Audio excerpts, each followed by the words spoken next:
Summer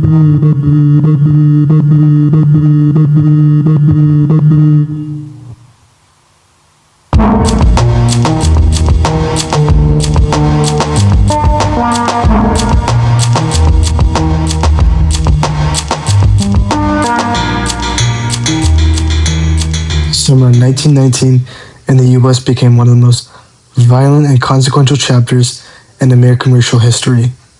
What would later be called the Red Summer was not a single event, but months of racially motivated attacks, lynchings, and riots that erupted in more than 36 cities across the nation. In many places, white mobs targeted black communities with little to no restraint from authorities.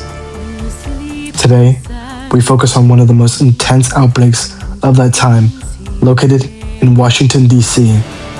We're also going to underline how racial fear, returning black veterans, and the failure of civic institutions ignited 4 long days of brutal conflict in the nation's capital. And just as a heads up, there are very few surviving images that specifically document the violence in Washington itself. Because of that, some of the visuals you'll see throughout this video come from Chicago. While they are not from DC, they still captured the atmosphere, scale, and intensity of the violence that defined the Red Summer. World War I had just ended. Hundreds of thousands of African Americans had served overseas, fighting for democracy abroad in hopes of securing dignity and equality at home. But returning black veterans encountered the opposite.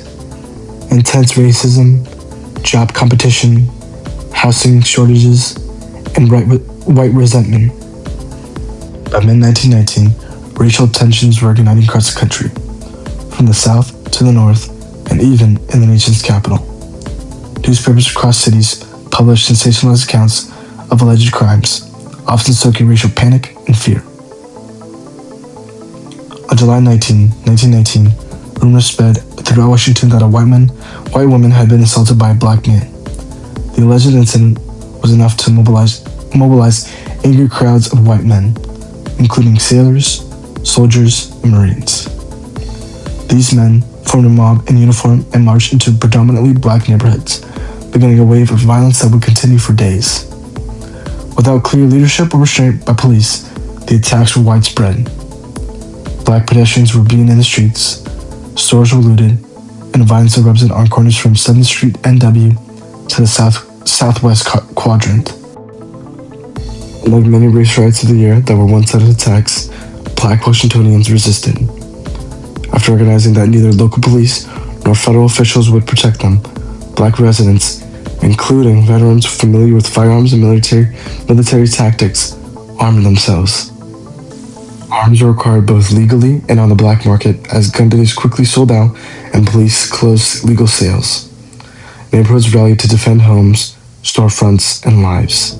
Armed clashes broke out between black defenders and white mobs, particularly late into the nights of July 20 and 21. Over 4 days, the violence surged. It was not confined to side streets, but happened steps from the White House and in public markets. At times, sharpshooters took position on rooftops, and ambulances carried the wounded to overflowing hospitals. Despite the bloodshed, it wasn't until July 23rd that President Woodrow Wilson ordered nearly 2,000 federal troops into Washington to restore order. By the end of the Washington riots, the casualties were significant.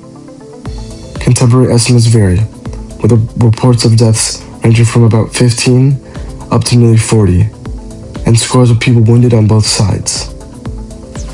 What made Washington's uprising stand out from the many other Red Summer riots was the organized black resistance. Black citizens refused to be passive victims and instead stood their ground.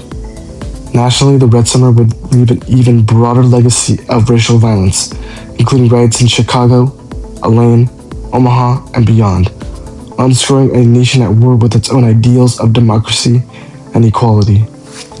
The Red Summer of 1919 was a watershed, a brutal reflection of racial hostility, but also a demonstration of black resilience and self-defense. Understanding this history helps us recognize not only past injustices, but the courage of those who fought back against them.